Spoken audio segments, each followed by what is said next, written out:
الحمدللہ رب العالمین والصلاة والسلام علی اشرف الانبیاء والمرسلین اما بعد فاعوذ باللہ من الشیطان الرجیم من حمزہ ونفخہ ونفثہ بسم اللہ الرحمن الرحیم رب اشرح لی صدری ویسر لی امری واحلل عقدۃ من لسانی یفقہوا قولی اللہم انفعنا بما علمتنا وعلمنا ما ينفعنا وزدنا علما وبشر عباد الذین یستمعون القول فیتبعون احسنہ أولئك الذين هداهم الله وأولئك هم أولو الألباب أعوذ بالله من الشيطان الرجيم بسم الله الرحمن الرحيم الله يعلم ما تحمل كل أنثى وما تغيض الأرحام وما تزداد وكل شيء عنده بمقدار اللہ تعالیٰ وہ جانتے ہیں ما تحمل جو بھی اٹھاتی ہے کل انثى ہر مادہ وما تغیض الارحام اور جو کم ہوتے ہیں رحم وما تزداد اور جو زیادہ ہوتے ہیں وکل شیء عنده بمقدار اور ہر چیز اللہ کے ہاں ایک مقدار ایک اندازے کے ساتھ ہے۔ اللہ رب العالمین کی عظیم الشان قدرتیں اور اللہ رب العالمین کی توحید کے دلائل دوبارہ اللہ تعالیٰ بیان فرمانا شروع کر رہے ہیں۔ سورت کے شروع میں بھی ہم نے پڑھے اور ان کے مقاصد پر کل تفصیل سے بات ہو چکی ہے۔ یہ زبردست عقلی دلائل ہیں جن کا رد کرنا ایک ذی عقل شخص کے لیے ممکن نہیں ہے۔ اللہ کی خالق مالک رازق ہونے پر کہ اللہ نے اس کائنات کو پیدا کیا اور اللہ کے اکیلے ہونے پر اور ہر قسم کی باطل معبود کے رد پر یہ دلائل ہیں۔ تو اللہ فرماتے ہیں اللہ تعالیٰ جانتے ہیں جو بھی اٹھاتی ہے ہر مادہ، تو یعنی رحم مادر میں کیا ہے اللہ وہ جانتے ہیں۔ ہم عام طور پر جب کہتے ہیں رحم مادر میں کیا ہے اللہ اس کو جانتے ہیں تو ہم عام طور پر اس سے مراد لیتے ہیں کہ جنس، کہ بچہ ہے کہ بچی۔ یہاں بچہ بچی کی بات نہیں ہے، صرف جنس کی بات نہیں ہے۔ ما تحمل کل انثی جو بھی اٹھاتی ہے ہر مادہ، یعنی اب رحم مادر میں کیا ہے، اس میں جنس بھی آ جاتی ہے، ماں باپ کو بڑا اس کا ہوتا ہے کہ جی یہ لڑکا ہے کہ لڑکی ہے، جنس بھی آ جاتی ہے، اور جنس کے علاوہ اس میں بہت ساری چیزیں آتی ہیں کہ وہ نیک بخت ہوگا بدبخت ہوگا، اس کی خلقی صفات کیا ہوں گی، اس کی خلقی صفات کیا ہوں گی، اس کا قد بد کیا ہوگا، اس کا رنگ کیا ہوگا، اس کی صفات کیا ہوں گی، اس کے پاس صلاحیتیں کیا ہوں گی، کتنی عمر گزارے گا، کتنا رزق ہوگا، تو یہ تمام چیزیں اس کے اندر آ جاتی ہیں۔ اور پھر جو دوسری اہم چیز ہے کہ کل انثی ہر مادہ ہر مؤنث، یہ ضروری نہیں کہ یہ صرف انسانوں کے بارے میں بات ہو، عورتوں کے بارے میں بات ہو، یہ ہر مخلوق کے اندر جو مادہ ہے، جو جنتی ہے، جس سے اولاد ہوتی ہے اللہ کے حکم سے، تو جب لوگوں سے کہا جائے کہ یہ تو غیب کی چابیوں میں سے ہے کہ رحم مادر میں کیا ہے، تو کئی لوگ بحث شروع کر دیتے ہیں جی یہ بات تو ڈاکٹر بھی بتا دیتے ہیں۔ ڈاکٹر جو ہیں وہ تو یعنی اگر کوئی عورت حاملہ ہو تو اس کے بارے میں وہ الٹرا ساؤنڈ وغیرہ کے ذریعے کچھ ان کو اندازہ ہو جاتا ہے، کیونکہ وہ باقاعدہ دیکھ لیتے ہیں، ایسے آلات بن چکے ہیں اللہ کی دی ہوئی صلاحیت سے، اللہ کی دی ہوئی عقل سے ڈاکٹروں نے ایسے آلات بنائے ہیں جس کے ذریعے باقاعدہ دیکھ لیا جاتا ہے رحم مادر میں کیا ہے۔ جب دیکھ لیا جاتا ہے تو یہ اندازہ کر لیا جاتا ہے کہ وہ لڑکا ہے کہ لڑکی۔ تو ایتھیسٹ قسم کے لوگ اور اللہ پر ایمان نہ لانے والے لوگ اور شرک کرنے والے لوگ، جب یہ کہا جائے کہ یہ بات صرف اللہ جانتے ہیں، یہ بات علم غیب میں سے ہے، مفاتیح الغیب میں سے ہے اور صرف اللہ جانتے ہیں، تو لوگ اس قسم کی بحث شروع کر دیتے ہیں کہ یہ بات تو ڈاکٹر بھی جانتے ہیں، یہ اندازہ تو دائیاں بھی کر لیتی ہیں اور اس قسم کی چیزیں۔ تو پہلی بات یہ ہے کہ یہاں صرف انسان اور انسان کی مادہ مراد نہیں ہے، یہاں ہر مخلوق چاہے وہ بڑی ہے جسامت میں، انسان کے برابر ہے یا انسان سے چھوٹی ہے، یا ایسی مخلوق ہے جو ہمیں نظر بھی نہیں آتی آنکھوں سے، جراثیم، بیکٹیریا، وائرس، اور یہ تمام ہر مادہ۔ اور پھر نمبر 2 کہ اس کے اندر صرف جنس نہیں ہے۔ اگر جنس بھی مراد لی جائے تو جنس کے بارے میں یہ سمجھنا کہ ڈاکٹر جنس 100% بتا دیتے ہیں، ڈاکٹر 100% جنس بھی نہیں بتا سکتے۔ ان کے سامنے کوئی چیز آتی ہے الٹرا ساؤنڈ میں، ایسی بچے کی کیفیت ہو کہ اندازہ ہو جائے کہ وہ لڑکا ہے یا لڑکی ہے، تو ڈاکٹر بتا دیتے ہیں۔ وہ آلات کی بنا پر بتا رہے ہیں، کوئی علم غیب کی بنا پر نہیں بتا رہے۔ آلات کی بنا پر بتانا وہ علم غیب ہوتا ہی نہیں ہے۔ اس کی بالکل مثال ایسے ہے جیسے اس وقت مکہ مکرمہ میں کیا ہو رہا ہے، آلات کے بغیر یہ بات بتانا یہ علم غیب ہے، اور ٹیلی کاسٹ وغیرہ اور ویب کیم اور جو آج کل کی آلات ہیں، ان آلات کی وجہ سے بتانا یہ تو کوئی ایسا علم غیب ہے نہیں۔ یہ تو کوئی بھی ٹیلی کاسٹ ہو رہا ہے اس وقت مکہ مکرمہ میں، طواف اگر ہو رہا ہے اور ہم مکہ ٹی وی دیکھ رہے ہیں تو ہم بھی بتا سکتے ہیں کہ اس وقت طواف ہو رہا ہے کہ نہیں ہو رہا، اور صحن بھرا ہوا ہے کہ نہیں بھرا ہوا، اس قسم کی چیزیں ہم بھی بتا سکتے ہیں۔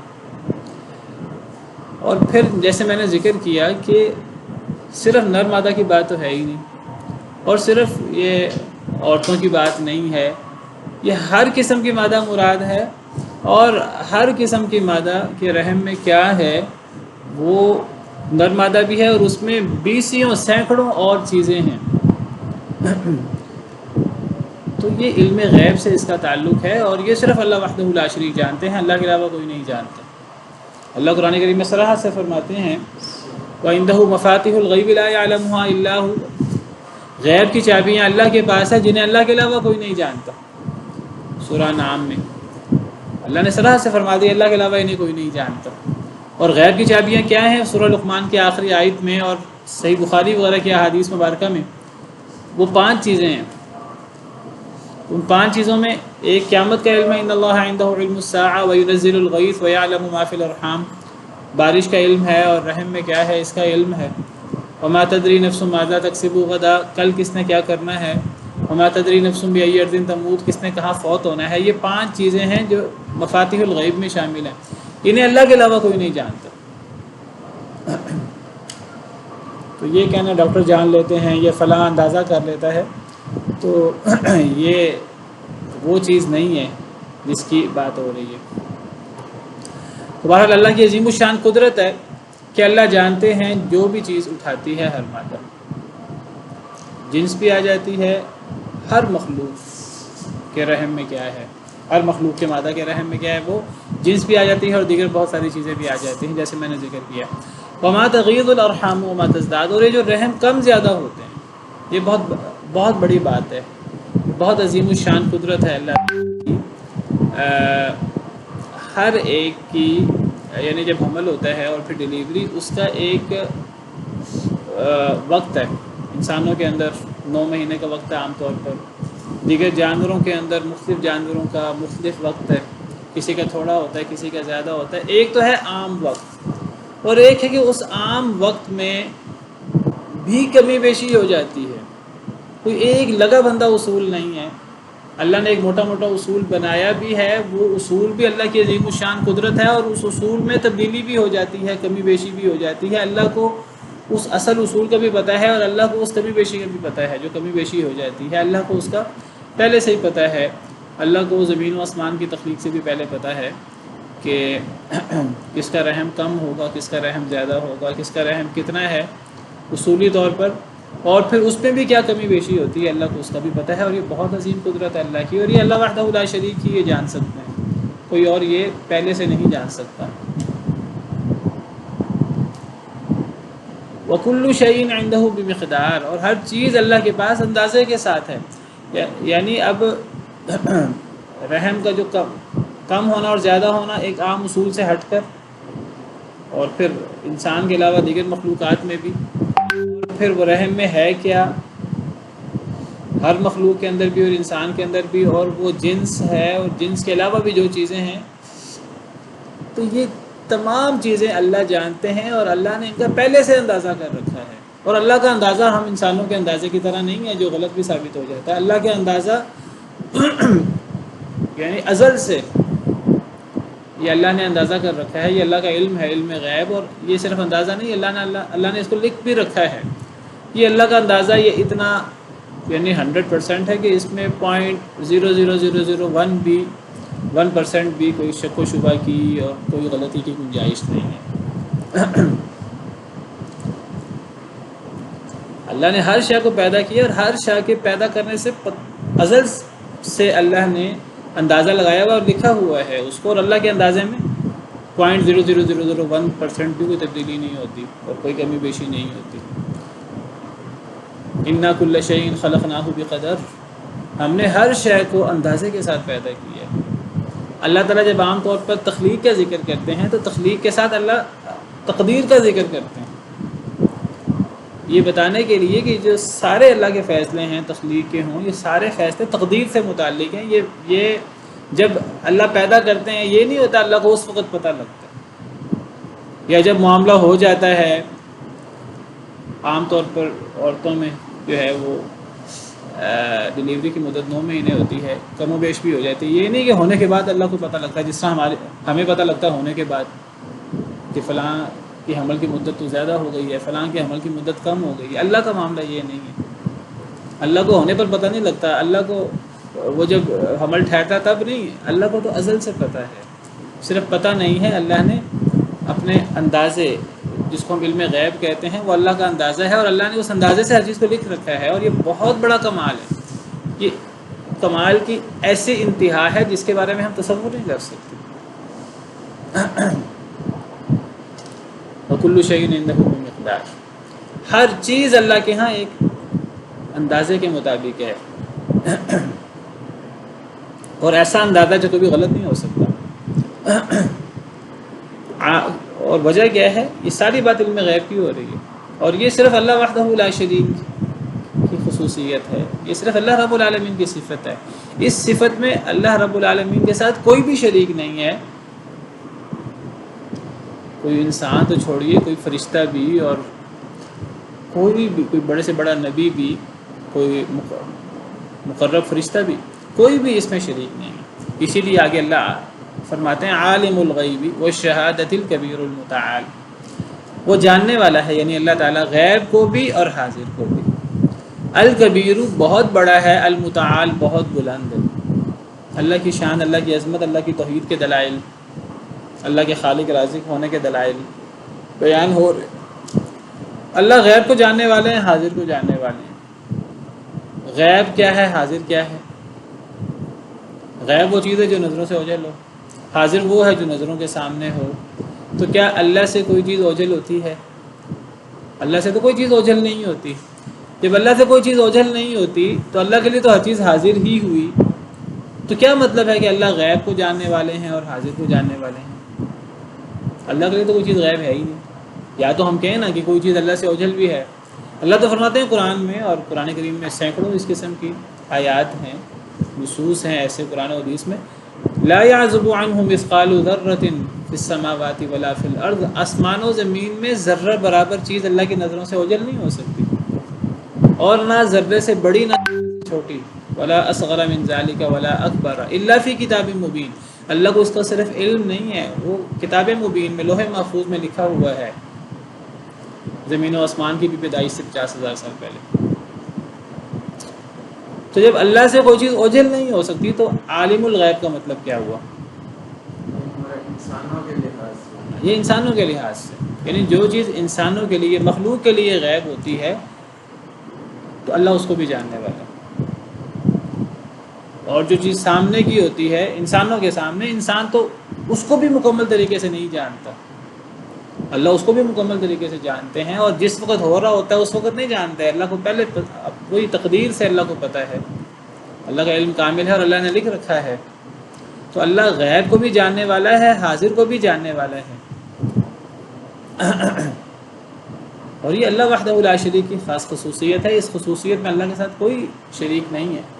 یہ اللہ کی وہ صفات ہیں.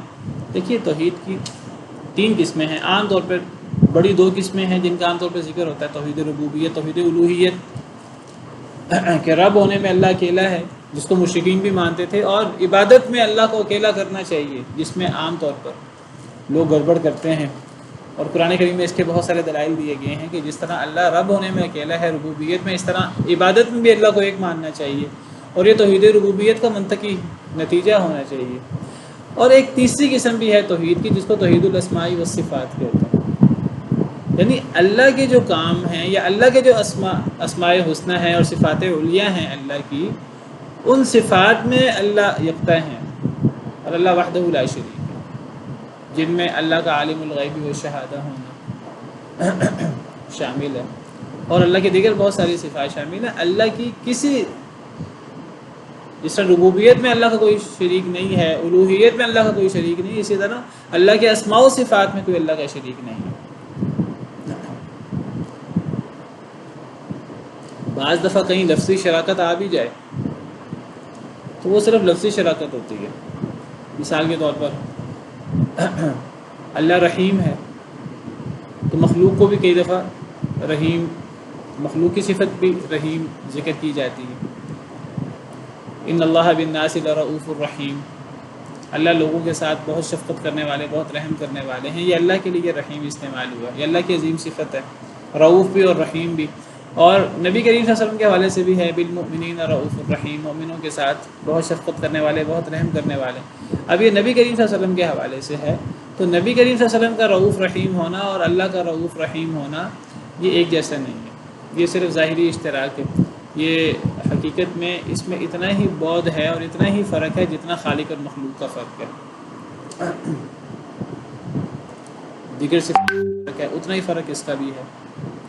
تو اللہ اپنی صفات میں یکتا ہے، وحدہ لا شریک ہے، اپنے اسماء و صفات میں، اللہ کے اسماء و صفات میں کوئی اللہ کے ساتھ شریک نہیں ہے۔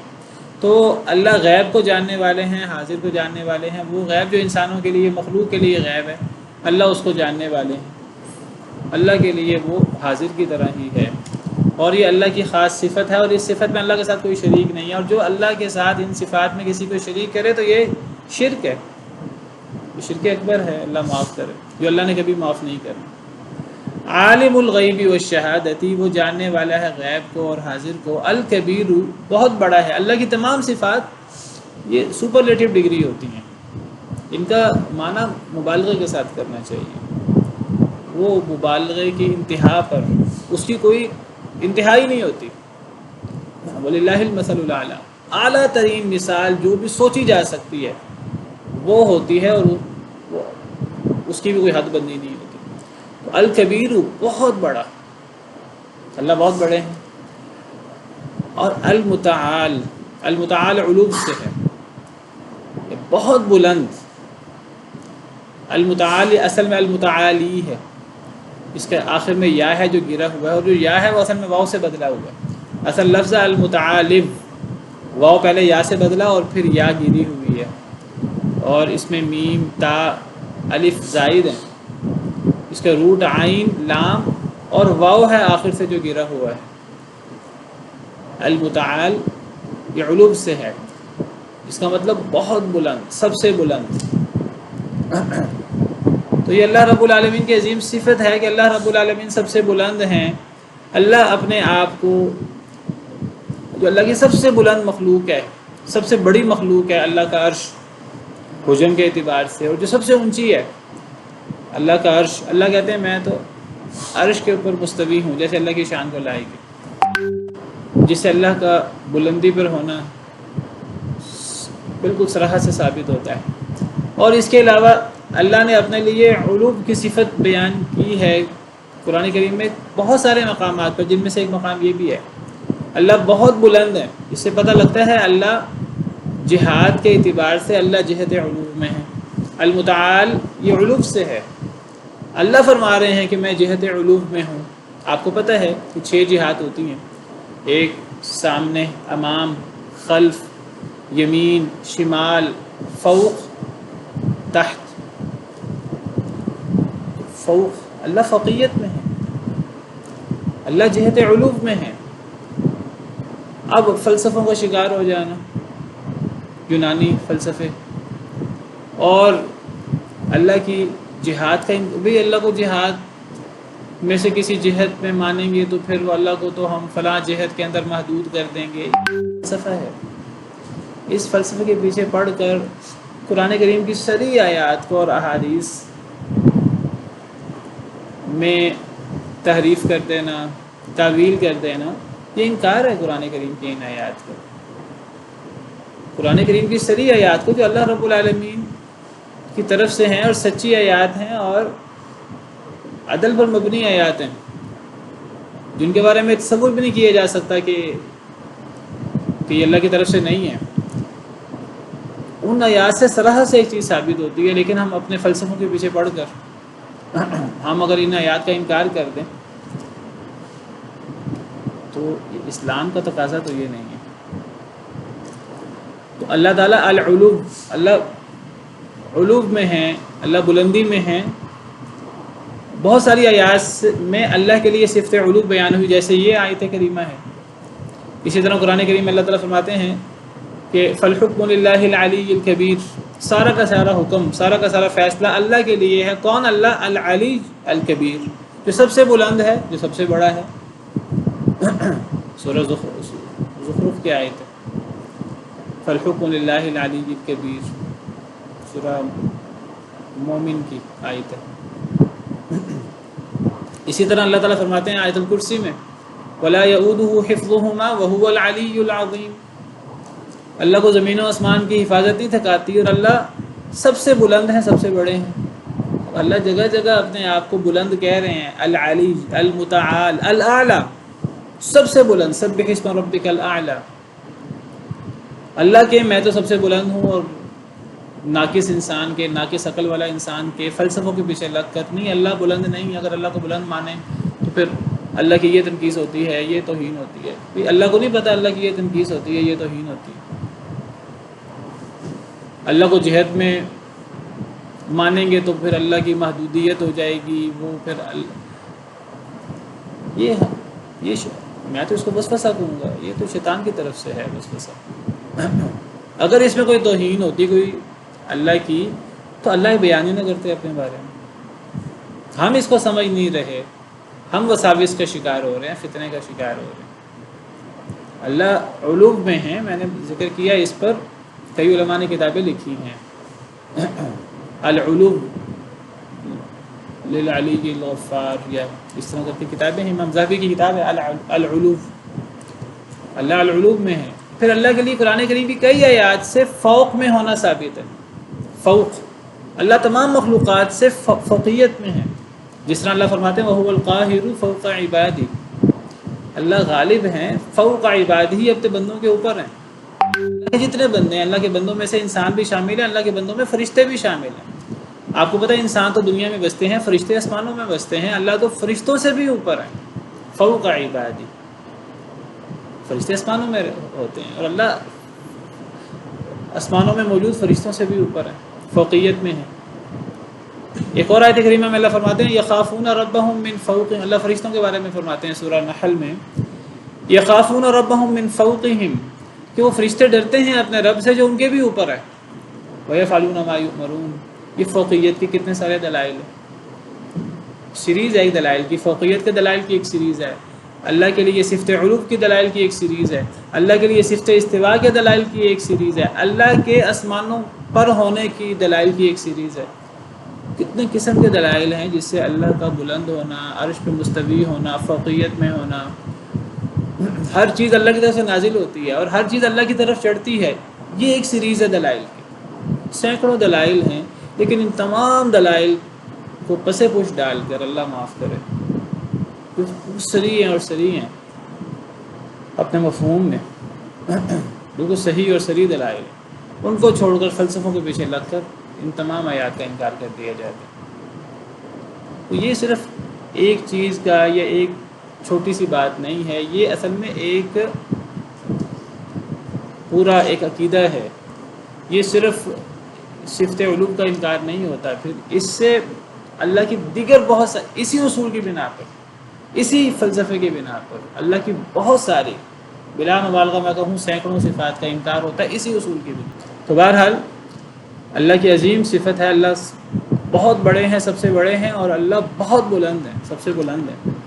تو اللہ صفت علو میں ہے، اللہ بلندی میں ہے، اللہ فوقیت میں ہے، اور اس میں کوئی توہین نہیں ہے اللہ تعالیٰ کی، جیسے اللہ کی شان کو لائق۔ سواء منکم من اسر القول ومن جہر به ومن هو مستخف باللیل وسارب بالنہار، برابر ہے تم میں سے کوئی شخص جو پوشیدہ کرے بات کو، چھپ کر بات کرے، ومن جہر به، اور جو علانیہ بات کرے، ومن هو مستخف باللیل، اور جو چھپنے والا ہو رات کو چھپنے کی کوشش کرے، وسارب بالنہار، اور وہ ظاہر ہونے والا ہو دن میں۔ اللہ نے یہاں دو باتوں کا ذکر کیا اور متضاد باتوں کا ذکر کیا کہ کوئی شخص چھپا کر بات کرے، سرگوشی میں بات کرے، یا کوئی شخص چیخ کر بات کرے، اللہ کے لیے دونوں برابر ہیں۔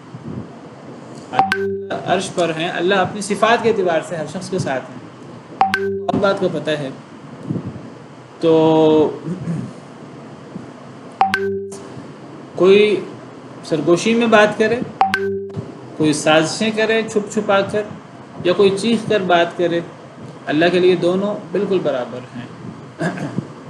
بلکہ ایک تو ہے پوشیدہ بات کرنا، کسی کے دل میں خیال آ جائے، اللہ کو پتہ ہے، علیم بذات الصدور ہے۔ اور دوسری جو بات اللہ نے کہی کہ کوئی دن دہاڑے کوئی کام کر رہا ہو، اللہ کو وہ بھی ایسے ہی نظر آتا ہے جیسے کوئی رات کو چھپ کر چلنے کی کوشش کر رہا ہے۔ ایک تو رات کا اندھیرا، اور پھر وہ رات کے اندھیرے میں صرف چل نہیں رہا، بلکہ وہ رات کے اندھیرے میں دوسروں سے چھپ کر چلنے کی کوشش کر رہا ہے۔ اللہ کے لیے بالکل ایسے جیسے دن کے بارے میں چل رہا ہے۔ تو یہ اللہ رب العالمین کی عظیم صفات ہیں، اور اللہ رب العالمین سے کوئی چیز مخفی نہیں ہے۔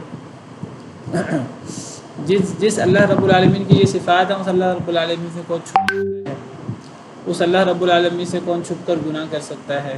اللہ سے کوئی چیز نہیں چھپ سکتی۔ جتنے بھی انسان ہوں اللہ ان کے ساتھ ہوتے ہیں، 2 لوگ ہوں تیسرے اللہ ہوتے ہیں، 4 ہوں 5ویں اللہ ہوتے ہیں، 6 لوگ ہوں 7ویں اللہ ہوتے ہیں، تھوڑے ہوں زیادہ ہوں، اللہ ان کے ساتھ ہوتے ہیں اپنی صفات کے اعتبار سے۔ سورہ مجادلہ میں اللہ فرماتے ہیں الم تر ان اللہ یعلم ما فی السماوات والارض ما یکون من نجوى ثلاثۃ الا هو رابعهم، 3 لوگ سرگوشی کریں چوتھے اللہ وہاں ہوتے ہیں، ولا خمسۃ الا هو سادسهم، 5 لوگ سرگوشی کریں چھٹے اللہ ہوتے ہیں، ولا ادنى من ذلك ولا اکثر، اس سے کم لوگ ہوں یا اس سے زیادہ ہوں، الا هو معهم اينما كانوا، جہاں بھی وہ ہوں اللہ ان کے ساتھ ہوتے ہیں۔ اور صرف اللہ ساتھ نہیں ہوتے، ثم ينبئهم بما عملوا يوم القیامہ، پھر اللہ انہیں خبر بھی دیں گے ان سب باتوں کی قیامت کے دن، جو انہوں نے سرگوشی کی اور جو انہوں نے چھپ کر کرنے کی کوشش کی۔ تو جب اللہ رب العالمین کی عظیم صفات ہیں اور اللہ دل میں آنے والے خیالات کو بھی جانتے ہیں، تو اللہ سے کون چھپ سکتا ہے، اور اللہ کے غضب سے کون بچ سکتا ہے؟ کوئی نہیں بچ سکتا۔ لَهُ مُعَقِّبَاتٌ مِّن بَيْنِ يَدَيْهِ وَمِنْ خَلْفِهِ يَحْفَظُونَهُ مِنْ أَمْرِ اللَّهِ، اسی کے لیے یعنی اللہ کے لیے معقبات، ایک دوسرے کے پیچھے آنے والے ہیں۔ معقبات یہ اصل میں مؤنث کا صیغہ ہے، معقبہ اور اس کی جمع معقبات، ایک دوسرے کے پیچھے آنے والیاں، مراد اسے فرشتے ہیں۔ اصل میں جب جمع آ جائے تو جمع کے لیے اللہ مؤنث کا صیغہ بھی لے آتا ہے۔ اللہ کے لیے ایک دوسرے کے پیچھے آنے والے فرشتے ہیں، فرشتوں کے لیے یہاں صیغہ مؤنث کا استعمال ہوا، فرشتے ویسے خود مؤنث ہیں نہیں، بلکہ اللہ نے رد کیا ہے قرآن کریم میں شدت کے ساتھ ان لوگوں کا جو فرشتوں کو اللہ کی بیٹیاں کہتے ہیں۔ ایک تو اللہ رد کرتے ہیں کہ فرشتوں کو اللہ کی یعنی اللہ رد کرتے ہیں اس کا کہ کسی کو اللہ کی اولاد کہا جائے، چاہے کسی نر کو اللہ کی اولاد کہا جائے یا چاہے کسی مادہ کو اللہ کی اولاد کہا جائے۔ اللہ کہتے ہیں بدترین شرک ہے اور یہ اللہ کے لیے گالی ہے، اللہ اس کا شدت سے رد کرتے ہیں۔ پھر اللہ اس کا بھی رد کرتے ہیں، تم فرشتوں کو اللہ کی بیٹیاں کہتے ہو، تم فرشتوں کو مؤنث کہتے ہو، تمہیں کیا پتہ فرشتے مؤنث ہیں کہ مذکر ہیں؟ کیا جب فرشتے پیدا کیے اللہ نے تو تم موجود تھے اور تمہیں پتہ ہے فرشتے مؤنث ہیں؟ اللہ نے اس کا بھی رد کیا فرشتے مؤنث ہیں، فرشتے مؤنث تو نہیں ہیں، لیکن فرشتوں کے لیے صیغہ مؤنث کا استعمال ہوا یہاں بھی اور قرآن کریم میں کئی اور مقام پر بھی۔ وہ وجہ یہ ہے کہ یہاں یہ جمع کے طور پر فرشتوں کا ذکر ہو رہا ہے۔ جب جمع کا ذکر ہو تو وہاں مذکر کے لیے مؤنث کا صیغہ آ جاتا ہے۔ فرمایا لہو معقبات من بین یدیہ ومن خلفہ یحفظونہ من امر اللہ، اللہ ہی کے لیے معقبات ایک دوسرے کے پیچھے آنے والے فرشتے ہیں۔ تو یہ معقبات یہ عقب سے ہے، اور عقب کا مطلب پیچھے، تو معقبات ایک دوسرے کے پیچھے آنے والی، اور اس کی جمع ایک دوسرے کے پیچھے آنے والیاں، مراد یہ فرشتے ہیں۔ فرشتوں کی شفٹیں لگی ہوئی ہیں، ایک شفٹ آتی ہے فجر کے وقت اور پھر وہ عصر کے وقت چلی جاتی ہے۔ جب عصر کے وقت وہ شفٹ چلی جاتی ہے تو فرشتوں کی دوسری شفٹ آ جاتی ہے عصر کے وقت، تو وہ پھر فجر کے وقت چلی جاتی ہے۔ تو دو شفٹیں ہیں فرشتوں کی، تو ایک دوسرے کے پیچھے آنے والے فرشتے ہیں، اللہ نے شفٹیں لگائی ہیں۔ اس کی وجہ یہ نہیں ہے کہ فرشتے تھک جاتے ہیں انسانوں کی طرح، فرشتے تھکتے نہیں ہیں، لیکن اللہ کی اپنی حکمتیں ہیں، اللہ نے فرشتوں کی شفٹیں لگائی ہوئی ہیں۔ نبی صلی اللہ علیہ وسلم کا ارشاد، آپ نے فرمایا کہ یتعاقبون فیکم ملائکۃ باللیل و ملائکۃ بالنہار، مشہور حدیث ہے کہ رات کے فرشتے بھی تمہارے پاس آتے ہیں اور دن کے فرشتے بھی، مشہور حدیث مبارکہ جس کا مفہوم یہ ہے کہ جو نیک لوگ ہیں، تو جب فرشتوں کی دو شفٹیں ہیں، تو کچھ فرشتے، ایک شفٹ فرشتوں کی وہ صبح کے وقت آتی ہے، وہ دیکھتی ہے کہ ہم جب آئے ہیں تو یہ لوگ نماز پڑھ رہے ہیں، وہ نماز کے وقت آتے ہیں۔ جب وہ صبح کے فرشتے آتے ہیں تو رات کے فرشتے اس وقت چلے جاتے ہیں، اور جب پھر عصر کے وقت دوسری شفٹ آتی ہے، جب عصر کے وقت دوسری شفٹ آتی ہے فرشتوں کی، تو جو صبح کو فرشتے آئے ہوتے ہیں وہ چلے جاتے ہیں۔ تو جب وہ فرشتے عصر کے وقت آتے ہیں دوسری شفٹ، وہ اس وقت آتے ہیں جب عصر کی نماز ہو رہی ہوتی ہے۔ تو اللہ ان فرشتوں سے پوچھتے ہیں جو صبح کی ڈیوٹی کر کے وہ عصر کے وقت جاتے ہیں، اللہ ان سے بھی پوچھتے ہیں، اور وہ جو عصر کے وقت آنے والے ڈیوٹی کر کے وہ جاتے ہیں فجر کے وقت، اللہ ان سے بھی پوچھتے ہیں کہ تم نے میرے بندوں کو کس حالت میں چھوڑا ہے۔ تو فرشتے نیک لوگوں کی تعریف کرتے ہوئے کہتے ہیں اے اللہ، ہم جب گئے تب بھی وہ نماز پڑھ رہے تھے، جب ہم وہاں سے واپس آئے تب بھی وہ نماز پڑھ رہے تھے، اللہ کو بہتر پتہ ہے۔ اللہ ان لوگوں سے بہت خوش ہیں، تو اللہ ان لوگوں کے بارے میں فرشتوں سے پوچھتے ہیں، یہ ظاہر کرنے کے لیے اللہ ان لوگوں سے کتنا خوش ہے، ورنہ اللہ کو خود بھی پتہ ہے۔ تو فرشتے ان کی تعریف کرتے ہیں کہ جب ہم آئے تب بھی وہ نماز پڑھ رہے تھے، جب ہم گئے تب بھی وہ نماز پڑھ رہے تھے۔ تو دیکھیے فرشتے، ان کا ایک وقت ہے آنے کا اور ایک وقت ہے جانے کا، اور وہ کون سا وقت ہے؟ وہ ظاہری بات ہے، وہ نماز کا اول وقت ہے، وہ فجر کی نماز ہو یا وہ عصر کی نماز ہو، نمازیں اول وقت میں پڑھنی چاہیے۔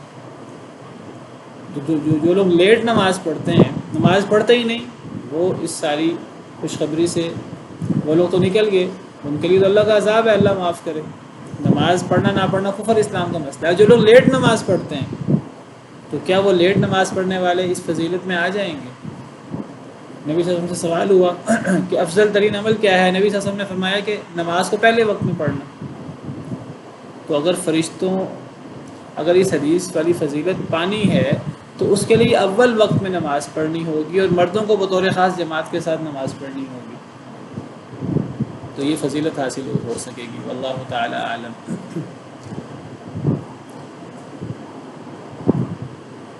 تو یہ اللہ کے پیدا کردہ فرشتے ہیں جو اللہ کے حکم سے انسانوں کے پاس آتے ہیں انسانوں کے اعمال لکھنے کے لیے۔ یہ کرامن کاتبین ہیں یا کون سے فرشتے ہیں؟ یہ وہ فرشتے ہیں جو انسان کی روح قبض کرتے ہیں۔ یہ کون سے فرشتے ہیں اللہ کو پتہ ہے۔ اللہ نے ان کا جو وظیفہ ذکر کیا ہے، ان کا جو کام اللہ نے ذکر کیا ہے، میں آپ کو ذکر کر رہا تھا کہ یہ فرشتوں کے لیے یہ صیغہ مؤنث کا آیا ہے، اس سے یہ ثابت نہیں ہوتا فرشتے مؤنث ہیں۔ ان کے لیے مؤنث صیغہ آنے کی وجہ یہ ہے کہ یہ یہاں جمع زیادہ فرشتوں کی بات ہو رہی ہے، اور زیادہ لوگوں کے لیے چاہے وہ مذکر ہو مؤنث کا فرشتہ مؤنث کا صیغہ آ جاتا ہے۔ جیسے رسول، آپ کو پتہ ہے رسولوں میں کوئی بھی عورت نہیں ہے، رسول سارے کے سارے مرد ہیں، لیکن جب رسول زیادہ ہوں تو قالت لہم رسولہم، کہا ان کو ان کے رسولوں نے۔ اب یہ قالت لہم رسولہم، یہ کون سا صیغہ آیا رسولوں کے لیے؟ مؤنث کا صیغہ آیا۔ اس سے پتہ لگا کہ رسول مؤنث ہے؟ نہیں، وہ رسول جماعت ہیں، جماعت ہونے کے لیے اس کا صیغہ آ گیا۔ تو یہ اسی طرح وَإِذْ قَالَتِ الْمَلَائِكَةُ فرشتوں نے کہا. اب الملائکہ جمع ہے، اب جمع کے لیے قالت، تو قالت سے یہ ثابت نہیں ہوگا کہ فرشتے مؤنث ہیں، وہ تو جمع ہونے کی وجہ سے مؤنث کا صیغہ آیا. اسی طرح معقبات، یہ جمع مؤنث کا صیغہ ہے، اسم فاعل کا، ایک دوسرے کے پیچھے آنے والیاں لفظی معنی. تو اس سے یہ ثابت نہیں ہوتا کہ فرشتے مؤنث ہیں، یہ جمع کے لیے مؤنث کا صیغہ آیا ہے، بلکہ اللہ نے فرشتوں کے مؤنث ہونے کی تقدیر کی ہے. وَجَعَلُوا الْمَلَائِكَةَ الَّذِينَ هُمْ عِبَادُ الرَّحْمَنِ إِنَاثًا، اللہ فرماتے ہیں سورہ زخرف میں کہ ان مشرکوں نے ان فرشتوں کو جو اللہ کے بندے ہیں انہیں عورتیں بنا دیے. وَجَعَلُوا الْمَلَائِكَةَ، ان مشرکوں نے بنا دیے ہے فرشتوں کو الَّذِينَ هُمْ عِبَادُ الرَّحْمَنِ، جو اللہ کے بندے ہیں، إِنَاثًا مؤنث. اشہدوا خلقہم، اللہ سوال کرتے ہیں کہ کیا یہ مشرک ان فرشتوں کی پیدائش کے وقت حاضر تھے کہ انہیں پتہ ہے کہ اللہ نے انہیں عورت پیدا کیا. ستکتب شہادتہم ویسألون، ان قریب ان کی شہادت لکھی جائے گی اور ان سے سوال کیا جائے گا. تو اس سے صراحت سے پتہ لگتا ہے فرشتے مؤنث نہیں ہیں.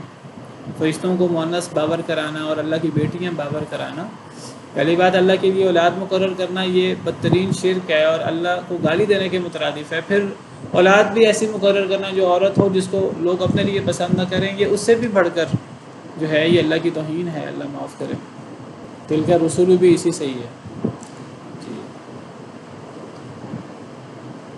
جمع کے لیے مؤنث کا صیغہ آ جاتا ہے، بالکل جمع مکسر کے لیے مؤنث کا صیغہ آ جاتا ہے، اور اس سے یہ ثابت نہیں ہوتا کہ وہ جن کے لیے مؤنث کا صیغہ آیا ہے وہ مؤنث ہیں. جمع کے لیے بھی مؤنث کا صیغہ آ جاتا ہے. تو اللہ ہی کے لیے ایک دوسرے کے پیچھے آنے والے فرشتے ہیں، اللہ کے لیے ایک دوسرے کے پیچھے آنے والے فرشتے ہیں. فرشتوں کا ذکر ہو گیا، وہ ایک دوسرے کے پیچھے آتے ہیں، اور وہ کیوں آتے ہیں؟ وہ انسانوں کے لیے آتے ہیں. آگے ذکر ہو رہا ہے من بین یدیہ و من خلفہ، انسان کے آگے اور انسان کے پیچھے، یحفظونہ من امر اللہ، اللہ کے حکم سے اس انسان کی حفاظت کرتے ہیں. یہ فرشتوں کا وظیفہ ہے، یہ فرشتوں کا کام ہے، جس کام کے لیے اللہ فرشتوں کو بھیجتے ہیں، کہ وہ فرشتے ایک دوسرے کے آگے پیچھے آنے والے ہیں، شفتوں میں آنے والے فرشتے ہیں، اور وہ انسانوں کے آگے بھی ہوتے ہیں، انسانوں کے پیچھے بھی ہوتے ہیں، اور وہ انسانوں کی حفاظت کرتے ہیں اللہ کے حکم سے. انسانوں کی حفاظت سے کیا مراد ہے؟ اس سے ایک تو مراد یہ ہے کہ وہ دشمنوں سے، چاہے وہ انسان دشمن ہو، چاہے وہ عصبی دشمن ہو، جن وغیرہ اور غیر مرئی مخلوقات، تو وہ ان سے اس انسان کی حفاظت کرتے ہیں. اللہ نے دیکھیں ہمیں اتنا پروٹوکول دے رکھا ہے انسانوں کو، اللہ نے ہماری حفاظت کے لیے اللہ نے اپنے حکم سے فرشتے مقرر کیے ہیں. اور اس حفاظت سے مراد دشمنوں سے حفاظت بھی ہو سکتی ہے، اور اس حفاظت سے مراد اعمال کی حفاظت بھی ہو سکتی ہے، کہ وہ انسان کے اعمال کی حفاظت کرتے ہیں. کیا مطلب؟ وہ ایک ایک انسان کا عمل لکھتے ہیں، جس طرح اللہ فرماتے ہیں سورہ انفطار میں وَإِنَّ عَلَيْكُمْ لَحَافِظِينَ کِرَامًا کاتبین، کہ بے شک تمہارے اوپر حفاظت کرنے والے مقرر ہیں. کون حفاظت کرنے والے؟ کرامن کاتبین. کرامن کاتبین کو حفاظت کرنے والے بھی کہا. حفاظت کرنے والوں سے مراد یہ بھی ہو سکتا ہے کہ وہ دشمنوں سے، وہ انسان دشمن ہوں ہمارے، یا وہ ہمارے ایسے بھی جن اور اس قسم کی غیر مری مخلوقات ہوں، وہ دشمن ہوں ہمارے مخالف ہوں، ان سے بھی ہماری حفاظت کرتے ہیں اور ہمارے اعمال کی حفاظت کرتے ہیں. ہمارا ایک ایک عمل لکھ لیتے ہیں. اور یہ نہیں ہے کہ اگر فرشتے نہ لکھیں اللہ کو پتہ نہ لگے، اللہ کو تو ویسے ہی پتہ ہے. اللہ نے ایک زائد نظام بنا رکھا ہے، اور اس کے پیچھے اللہ کی اپنی حکمتیں، اللہ کی اپنی قدرتیں ہیں. تو یہ فرشتوں کا وظیفہ ہے، وہ انسان کے دائیں بھی ہوتے ہیں، انسان کے بائیں بھی ہوتے ہیں، اور اللہ کے حکم سے انسان کی حفاظت کرتے ہیں. اچھا، یہ فرشتے اللہ کے لیے ہیں، لہو، اللہ ہی کے لیے ہیں، ایک دوسرے کے پیچھے آنے والے. لہو کا کیا مطلب ہوا؟ کہ وہ فرشتے اللہ کے لیے ہیں، یعنی وہ اللہ کی مخلوق ہے، وہ اللہ کے حکم کے تحت ہے، اپنی مرضی سے نہیں آ سکتے، اپنی مرضی سے پیدا نہیں ہوئے، اللہ نے پیدا کیا ہے، اپنی مرضی سے کام نہیں کر سکتے، اللہ نے ان کے ذمہ کام لگایا ہے. میں نے ذکر کیا کہ یہ فرشتے ہمارے محافظ فرشتے بھی ہیں.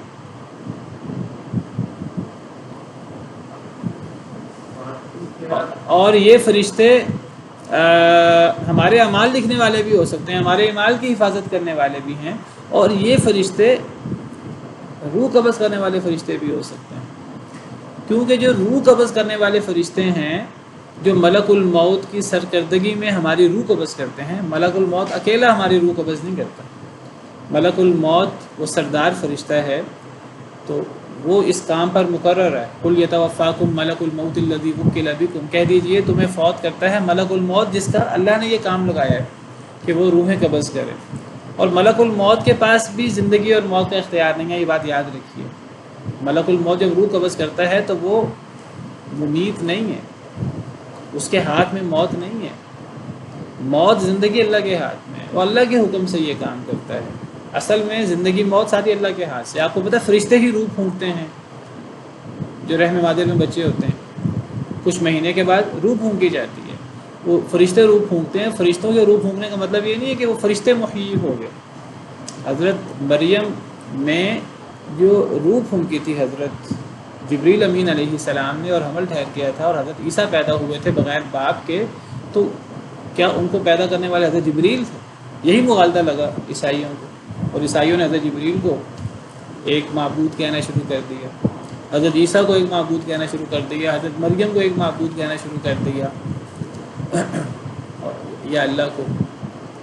تو وہ جبریل تو پیدا کرنے والے نہیں ہیں، وہ روح اللہ کے حکم سے پھونکی جاتی ہے. اللہ ہیں کرنے والے، روح اللہ کے حکم سے قبض کی جاتی ہے، اللہ ہیں مارنے والے. تو اللہ کے حکم سے ملک الموت بہت سارے فرشتوں کو ساتھ لے کر یہ کام کرتا ہے. اچھا، وہ جو روح قبض کرنے والے فرشتے ہیں بہت سارے، قرآن میں ذکر ہے اللہ یتوفی ولو تری اذ یتوفی الذین کفروا الملائکہ. کاش کہ آپ دیکھیں جب کافروں کو فرشتے فوت کرتے ہیں تو فوت کی نسبت کئی فرشتوں کی طرف کی ہے. بہت سارے فرشتے ہیں جو فوت کرتے ہیں کافروں کو اور وہ ان کی پٹائی کرتے ہیں، اور بہت سارے فرشتے ہیں جو مومنوں کی روح قبض کرتے ہیں. جس طرح قرآن کریم میں ہے کہ وَلَوْ تَرَىٰ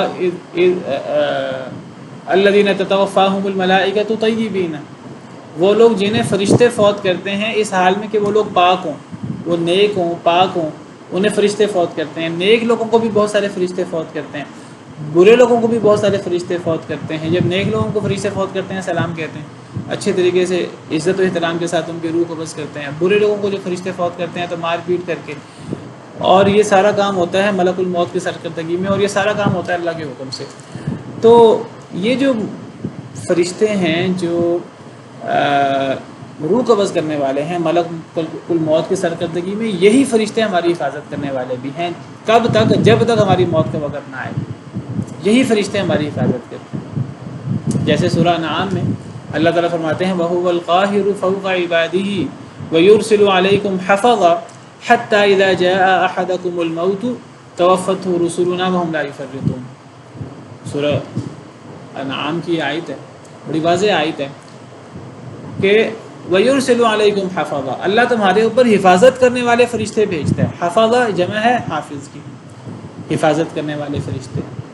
اب یہ حفاظت کرنے والے فرشتے کیا کرتے ہیں؟ جیسے میں نے کہا کہ یہ انسان کی حفاظت کرتے ہیں انسان کے دشمنوں سے، یہ مراد بھی ہو سکتا ہے. یہ انسان کے اعمال کی حفاظت کرتے ہیں، اور یہی فرشتے ملک الموت بھی ہیں، کیونکہ آگے آ رہا ہے اللہ تمہارے اوپر حفاظت کرنے والے فرشتے بھیجتے ہیں. حتیٰ اذا جاء احدکم الموت توفته رسلنا، حتیٰ کہ جب تم میں سے کسی ایک کو موت آ جاتی ہے یہی فرشتے اس کی روح قبض کر لیتے ہیں، اس کو فوت کر لیتے ہیں. وہم لا یفرطون، کوئی کمی نہیں چھوڑتے. تو یہی حفاظت کرنے والے فرشتے ہی روح بھی قبض کر لیتے ہیں. تو یہ سارے کام ان کے ہو سکتے ہیں، ان فرشتوں کے. یہ کرامن کاتبین بھی ہو سکتے ہیں، یہ ہمارے دشمنوں سے حفاظت کرنے والے بھی ہو سکتے ہیں، ہمارے اعمال کی حفاظت کرنے والے بھی ہو سکتے ہیں، اور یہی ہماری روح قبض کرنے والے بھی ہو سکتے ہیں. اور جب تک ہماری موت کا وقت نہیں ہوتا یہی ہماری حفاظت کرنے والے. اور ان سے اس لیے کہا جاتا ہے موت سے بڑا محافظ کوئی نہیں ہے. ملک الموت اور ملک الموت کے جو ساتھی فرشتے ہیں ان سے بڑھ کر ہمارا محافظ کوئی نہیں ہے جب تک ہماری موت کا وقت نہیں آیا. واللہ عالم. آپ کا سوال تھا کوئی؟ اللہ کا کیا مطلب ہے؟ میں نے سوال کیا تھا. اللہ کے لیے ہیں، ایک دوسرے کے آگے پیچھے آنے والے فرشتے اللہ کے لیے ہیں سے کیا مراد ہے؟ یہ بالکل ایسے جیسے ہم کہتے ہیں لہو ما فی السماوات و ما فی الارض، اللہ ہی کے لیے جو کچھ آسمانوں میں ہے اور جو کچھ زمین میں ہے. یا وللہ ما فی السماوات و ما فی الارض، اللہ کے لیے ہے جو کچھ آسمانوں میں ہے. کیا مطلب؟ اللہ ہی کے لیے ہے سے مراد وہ اللہ کی ملکیت ہے. جس طرح دوسری آیات میں للہ ملک السماوات والارض آتا ہے. ہر چیز اللہ کی ملکیت ہے، جن میں انسان ہیں، جانور ہیں، آسمان، زمین، پہاڑ، جنگلات ہیں، فرشتے ہیں. یہ سب چیزیں یہ اللہ کے لیے ہیں، یعنی اللہ کے ہیں، اللہ کی ملکیت ہیں، اللہ کا ان پر حکم چلتا ہے، یہ اللہ کے قبضہ قدرت سے اور اللہ کے احاطے سے بھاگ نہیں سکتے، اور اللہ کی مخلوق ہیں، ہر چیز اللہ کی میراث ہے، یہ سب معنی اس کے اندر آ جاتے ہیں۔ ہاں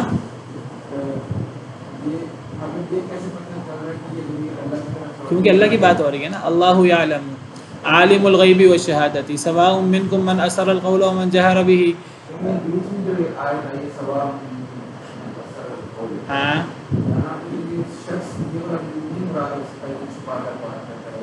اللہ مراد ہے نا، یعنی اللہ کے لیے برابر ہے تم میں سے جو شخص بھی پوشیدہ بات کرے اور جو شخص بھی علانیہ بات کرے، کس برابر ہے؟ یہ اللہ کی بات ہو رہی ہے نا، یہ بھی اللہ کی عظمت کی آیت ہے۔ اور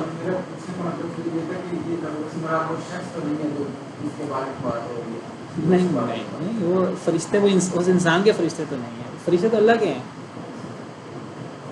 دیکھیں فرشتے خود بھی اللہ کے ہیں، اور فرشتوں کے آگے پیچھے جو کچھ ہے وہ بھی سب اللہ کا ہے۔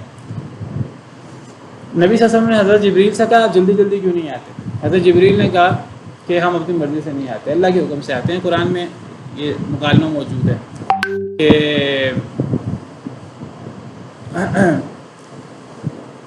تلک الجنۃ التی نورث من عبادنا من کان تقیا وما نتنزل الا بامر ربک، ہم نہیں اترتے مگر آپ کے رب کے حکم سے، لہو ما بین ایدینا، یہ حضرت جبریل کا جواب ہے۔ اصل میں سوال یہاں موجود نہیں ہے، سوال انڈرسٹوڈ ہے۔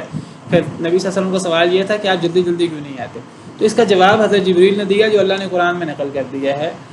وما نتنزل الا بسورہ مریم کی آیت ہے، وما نتنزل الا بامر ربک، ہم نہیں اترتے آپ کے رب کے حکم سے، لہو ما بین ایدینا، اسی کے لیے ہے، یعنی اللہ کے لیے، ما بین ایدینا جو ہمارے آگے ہے، وما خلفنا جو ہمارے پیچھے ہے، وما بین ذالک اور جو آگے پیچھے کے درمیان ہے، فرشتے خود، وما یہ سب اللہ کے لیے ہے۔ لہو اللہ کے لیے ہے سے کیا مراد ہے؟ یہ محاورہ قرآن میں چلتا ہے، یہ ہر چیز اللہ کی ہے، تو لہو وہ کی ضمیر اللہ کی طرف لوٹ رہی ہے۔ یہ اللہ کی مخلوق ہیں، اللہ کی ملکیت ہیں، اللہ کے حکم کے مطابق ہیں، اللہ عالم یہ مراد ہے۔ چلیں وقت اوپر ہو گیا، اسی پر بس کرتے ہیں، تو اس آیت کو کل انشاءاللہ مکمل کریں گے۔ سبحان ربک رب العزت عما یصفون وسلام علی المرسلین والحمد للہ رب العالمین۔